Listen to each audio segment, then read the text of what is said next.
வணக்கம் சார். கடந்த 2 நாட்களா நாட்டையே உலுக்கிய பெரிய சம்பவம். 10 வயசு குழந்தைய கிட்னாப் பண்ணி ரேப் பண்ணி கொலையும் பண்ணிடுறாங்க. அது பண்ணது யாருன்னா நெய்பர், பக்கத்து வீட்டுக்காரனே இதை பண்ணியிருக்கிறான். பண்ணிட்டு துணிச்சலா குழந்தைய தேடும் போது இவனும் சேர்ந்து தேடி இருக்கிறான். போக்சோ மாதிரி சட்டம், கடுமையான சட்டங்கள் இருந்துமே இந்த மாதிரி தவறுகள் நடக்குது. எந்தெந்த குற்றங்கள், குழந்தைகளுக்கு எதிரான குற்றங்கள் எல்லாமே போக்சோவில் வருது. போக்சோ என்ன சார் முதல் சொல்லுது நம்மளுக்கு?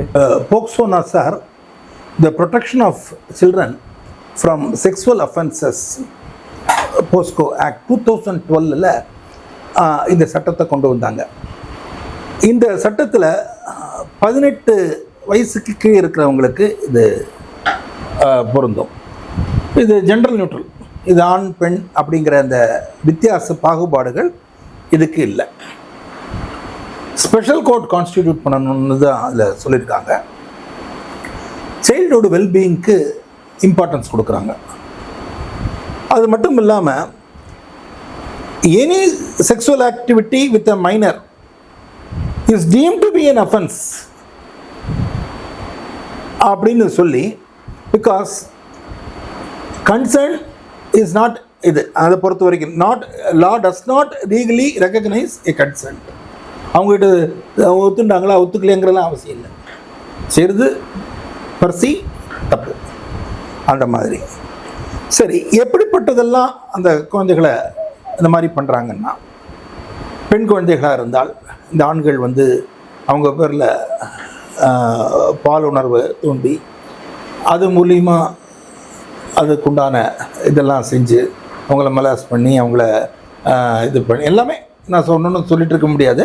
ஆனால் எல்லா விதமான அசிங்கங்களும் அவர்கள் செய்வது எதுவாக இருந்தாலும், தனித்தோ அல்லது கூட்டாகவோ, இந்த குழந்தைகளை நம்ப வச்சு செய்கிறது அனைத்துமே அது இந்த போஸ்கோக்குள்ளே வந்துடும். அது மட்டும் இல்லாமல் சில அது எண்டிங் இன் டெத்து கூட போய்டுறது. இந்த குழந்தைகளை அடித்து போட்டு கொண்டு போடுறது, இந்த மாதிரிலாம் கூட செய்கிறாங்க. இதெல்லாம் இவ்வளோ சட்டங்கள் ரொம்ப ஸ்ட்ராங்காக இருக்குது. பட் என்ன தான் ஸ்ட்ராங்காக இருந்தாலும் சமுதாயத்துக்கு பேரில் அது ஒரு வேரிங் இருக்குது தான் தெரியுது. நம்ம எல்லாருமே responsible for carrying it out. ஏன்னா அரசாங்கம் இப்போ ஒரு சின்ன ஒரு ஒரு இடத்துல இந்த மாதிரி ஒன்று நடக்குதுன்னு வச்சுக்கலாம். இது என்ன மந்திரி சபை சரியில்லை, இல்லை அவங்க இது பண்ணணும் அப்படி இப்படின்லாம் அரசியல்வாதிகளை தலைமையில் இருக்கிறவங்களெல்லாம் கூப்பிடுறதுங்கிறது அர்த்தமே இல்லை. சொல்லிக்கலாம், இப்போ அரசியல் ரீதியாக என்ன வேணால் சொல்லிக்கலாம். ஆனால் சமுதாய இது முக்கிய பொறுப்பு ஏற்கிறது. இதை பற்றி தெரிஞ்சவங்க முதல்ல ஒரு டாக்டராக இருந்தாலும் சரி, இல்லை அந்த விஷயங்கள் தெரிஞ்சவனாக இருந்தாலும் சரி, they have to mandatorily report that matter. அப்புறம் அந்த கிரைமோட சிவியரிட்டி பார்த்து அதுக்கு பனிஷ்மெண்ட் கொடுப்பாங்க. லைஃப், ஏன் டெத் சென்டென்ஸ் கூட கொடுக்கலாம் அப்படின்னு அந்த சட்டம் தெளிவாக சொல்லுது. குழந்தைகளுக்கும் அதுக்கு ப்ரொடெக்ஷன் இருக்குது. என்கொயரியில் நடக்கும்போதெல்லாம் மீடியாஸ் எல்லாம் அதை கவர் பண்ணக்கூடாது அப்படிங்கிறதெல்லாம் கூட இருக்குது. இந்த special care during investigation has to be given to the children. அவங்களுக்கு இன்டர்பிரட்டர் வேணும்னா வச்சுக்கலாம், இல்லை வேறு ஏதாச்சும் அவங்களுக்கு ஒத்து பார்த்துக்க வேண்டாம். விக்டிமும் இந்த அஃபண்டரும் நேரத்துக்கு பார்த்துக்க வேண்டிய அவசியம் கூட இல்லைங்கலாம் சொல்கிறாங்க. அப்படி சட்டங்கள் நல்ல கடுமையாக தான் இருக்குது. ஆனால் சமுதாயத்துக்கும் அதுக்கு ஒரு பொறுப்பு இருக்குது. இப்போ பாருங்கள், வீட்டுக்கு தெரிஞ்சவனாக இருப்பான், மாமன் மச்சானா கூட இருக்கலாம். சில நேரங்களில் ரொம்ப அன்பு காட்டுற மாதிரி வருவான். அப்புறம் அந்த குழந்தைகிட்டு, பாப்பா நல்லா இருக்கியாப்பா, பிஸ்கெட் கொடுக்குறேன், சாக்லேட் கொடுக்குறேன்னு இங்கே தொடுறது அங்கே தொடுறதுன்னு ஆரம்பிச்சுருவாங்க. இப்போது இதை பார்த்துட்டு இருக்கிற ஒரு தாயோ அல்ல சகோதரியோ அதை இந்த மாதிரிலாம் பண்ணாத, இந்த மாதிரிலாம் செய்யக்கூடாது அப்படின்னு திருத்தறதுக்கு உண்டான மனப்பக்குவம் அவங்களுக்கு வரணும். அது சமுதாயத்தில் தான் இருக்குது. அகெயின் அப்போது சரி மாமா தானே, சரி சித்தப்பா தானே, சரி என்ன இவன் தானே அவன் தானேன்னு வச்சுட்டு இருக்க முடியாது. யாருமே இந்த மாதிரி தொட்டு பேசுறதுங்கிறதே ஃபஸ்ட்டு ரொம்ப ரொம்ப ஒரு கடுமையான ஒன்று. அது இங்கிலீஷில் கூட சொல்கிறாங்க, குட் டச் பேட் டச் அப்படின்னு. நம்ம பொறுத்த வரைக்கும் குட் டச் பேட் டச் ஒரு பக்கம் இருந்தாலும் நம்ம இதில் டச்சே தப்பு இல்லையா? அப்படி இருக்கும்போது நம்ம இதில் ரொம்ப தெளிவாக சொல்லியிருக்கான், கீழே சின்ன குழந்தையா இருந்தால் நமஸ்காரம் பண்ணு, சமமாக இருந்தால் நேரில் நமஸ்காரம் பண்ணு, கடவுளாக இருந்தால் மேலே நமஸ்காரம் பண்ணு. ஆனால் அந்த அளவுக்கு கை கொடுக்கறது கூட நம்ம இதிலெல்லாம் அஃபென்ஸ். அப்போ இது நம்ம ஏற்றுக்கொள்ள நமக்கு ரொம்ப பழக்கம் அல்ல இதெல்லாம்.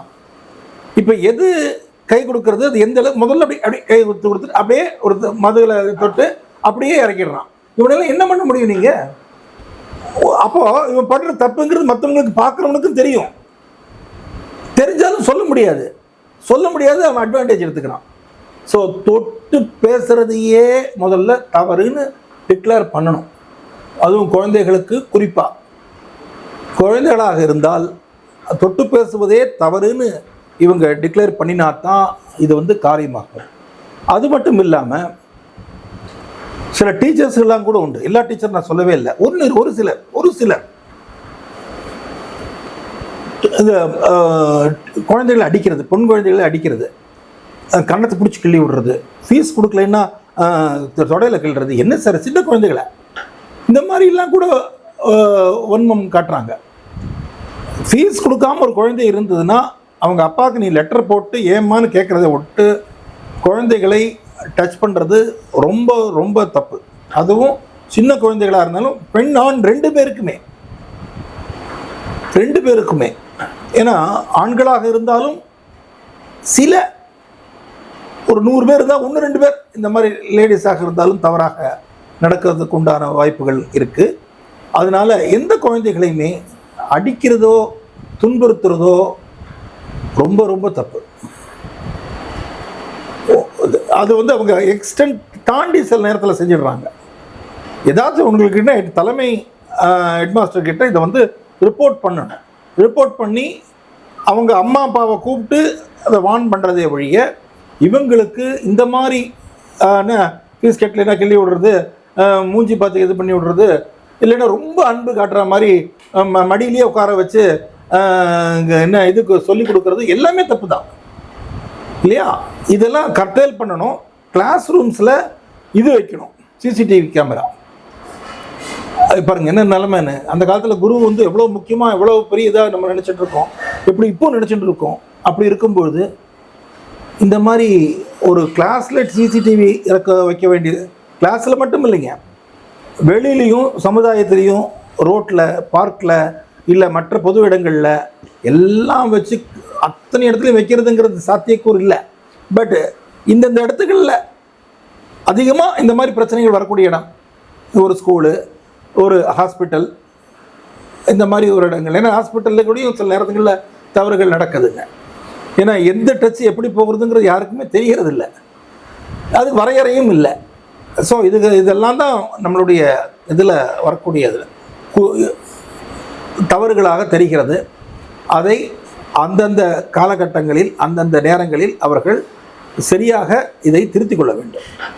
இவ்வளோ நேரம் போக்சோவை பற்றி எடுத்து சொன்னீங்க. கடுமையான தண்டனைகள் இருந்துமே தவறுகள் நடந்துட்டு தான் இருக்குது.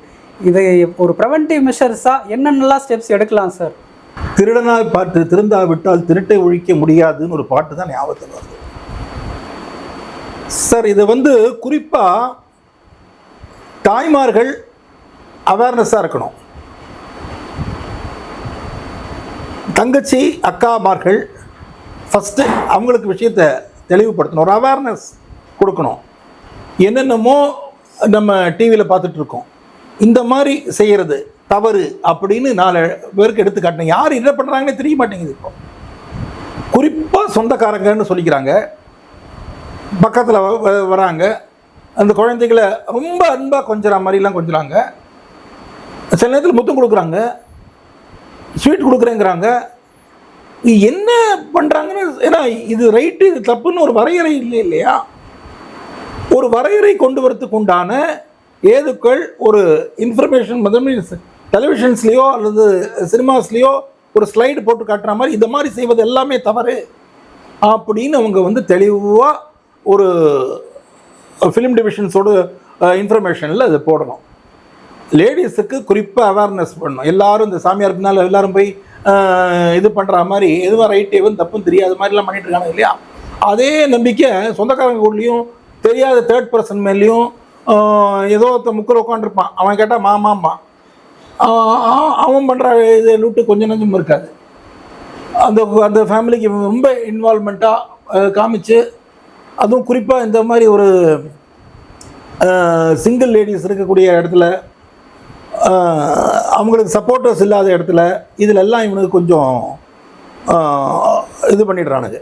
ஸோ அது கொஞ்சம் அவங்களுக்கு அவேர்னஸ் கொடுக்கறது ஃபஸ்ட்டு லெவல். செகண்ட் லெவல் வந்து யாரையும் அவ்வளோ ஈஸியாக நம்பிடக்கூடாது அப்படிங்கிறதையும்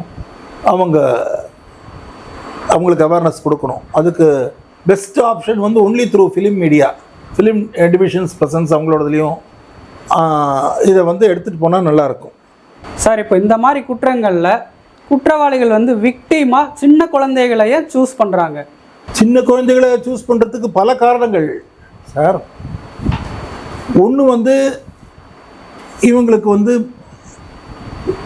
ஃபேமிலி லைஃப்பில் ஹாப்பினஸ் இருக்காதா இருக்கலாம்.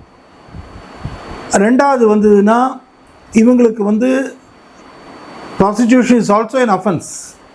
ஸோ அவங்களுக்கு அந்த அவென்யூ இருக்கிறதில்ல. ஒரு முறை எனக்கு ஞாபகம் இருக்குது, பாம்பேயில் ஒரு ரெபரோன்னு ஒரு கமிஷனர் இருந்தார். அவர்கிட்ட கேட்டாங்க ஒரு கேள்வி, நான் வந்து இப்போது ப்ராஸ்டிடியூஷனை ஒழிக்கிறதுக்கு நீங்கள் ஏன் சார் முயற்சி எடுக்கக்கூடாதுன்னு. எனக்கு அது நினச்சா 2-3 நாளில் நான் முடிச்சிடுவேன், அது வந்து பெரிய விஷயம் இல்லை.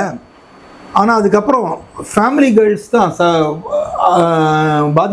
பாதிப்பு அடைவாங்க, இவங்களுக்கெல்லாம் அந்த லைனில் ஓடிடுவானுங்க அப்படின்னு அவர் சொன்னார். அன்றைக்கி எனக்கே ஒரு மாதிரி ஷாக்கிங்காக இருந்தது, என்ன இப்படிலாம் சொல்கிறாருன்னு. இன்றைக்கி தான் தெரிய வருது அதுலேயும் ஒரு உண்மை இருக்குது, ரொம்ப நல்ல ஒரு உண்மைகள் இருக்குது அப்படிங்கிறது தெரிய வருது. ரெண்டாவது இவனுங்க என்ன சொல்கிறானுங்கன்னா, குழந்தை தானே, அதுக்கு ஒன்றும் தெரியாது இல்லையா, ஸோ அதனால் அதை அட்வான்டேஜ் எடுத்துக்கிறானுங்க. அதுக்கிட்ட இப்போ வந்து ஒரு வயசு பொண்ணுக்கிட்ட கொஞ்சினா தப்பு, ஆனால் இது வயசுக்கு வராத ஒரு சின்ன குழந்தையாக இருக்கும்போது இதுக்கிட்ட கொஞ்ச நாளும் குழந்தைகிட்ட கொஞ்சம் நினச்சிப்பானுங்களே, அதுலெல்லாம் ஒரு அட்வான்டேஜ் எடுத்துக்கிறது. இந்த மாதிரிலாம் செஞ்சுருக்காங்க. சில வக்கர புத்தி தான், வேறு ஒன்றும் கிடையாது. சம்டைம்ஸ் தேர் ஆல் இந்த இது மாதிரி அந்த ட்ரக்குனால பிரச்சனைகள், இவங்களுக்கு ஏதாவது ட்ரக் வேறு அடிச்சிட்டு இருக்கானுங்க அதனால வருது. இல்லை சின்ன வயசில் அவங்களுக்கே ஏதாச்சும் ஒரு பாதிப்பு இருந்திருக்கலாம். சிவப்ரோஜாக்கள்னு ஒரு படம் வந்தது, அதில் சின்ன கமலஹாசன் பெரிய கமலஹாசன் உங்களுக்கே தெரியும், அதெல்லாம் சொல்ல வேண்டாம். ஸோ இதெல்லாம் ஒரு மைண்ட் செட்டை வந்து டிஸ்டர்ப் பண்ணக்கூடிய ஒரு காரியங்களாக இருக்குது. ஸோ இந்த என்ன சின்ன குழந்தைகளை டார்கெட் பண்ணுறதுக்கு இவங்களுக்கு இதெல்லாம் தான் எங்களுக்கு தெரிஞ்ச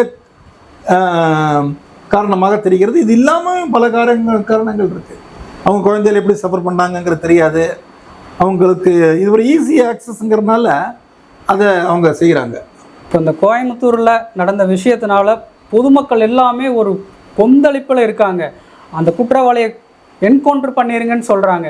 இந்த மாதிரி ஆட்களெல்லாம் ஏன் சார் என்கவுண்டர் பண்ணக்கூடாது? அதனால என்ன விளைவுகள்லாம் வரும் சார்? சார், ஒரு உணர்ச்சி பூர்வமாக இந்த மாதிரி சொல்கிறது இருக்குது, நான் இல்லைங்களே. உங்களுக்கு அந்த கோபத்தை என்னால் உணர முடியுது. நீங்களே நல்லா யோசிச்சு பாருங்க. இதில் அதோட முடியுமா? முடியாது. அதோட முடிஞ்சாலுமே அது சரியா? அதுவும் கிடையாது. ஏன்னா இதுக்குள்ளே யார் இருக்காங்க,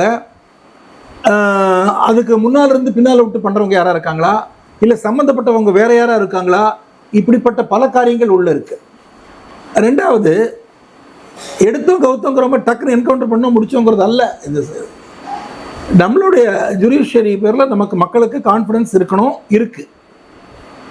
ரெண்டாவது, இந்த மாதிரிலாம் நடக்கும்போது encounter is not the be all or end all. அவர் பேரில் என்ன, அவர் இன்னும் என்னெல்லாம் இது அவர் சொல்ல நினைக்கிறது என்ன, அவருக்கு இன்னும் என்னெல்லாம் பிரச்சனை இருக்கு. தப்பு அவர் தப்பாக இருக்கலாம், அவர் தப்பு தாங்கிறது கண்டுபிடிக்கிறதுக்கே ஒரு வேண்டியிருக்கே. ஸோ அதனால என்கவுண்டர் பண்ணுறதுங்கிறது it's not answer for it. You should examine him, நல்ல ட்ரையல் நடத்தணும். அதுக்கப்புறம் அது ஃபுல்லாக விசாரிச்சதை தான் நமக்கு அதுக்கு ஒரு முடிவு கிடைக்கும்.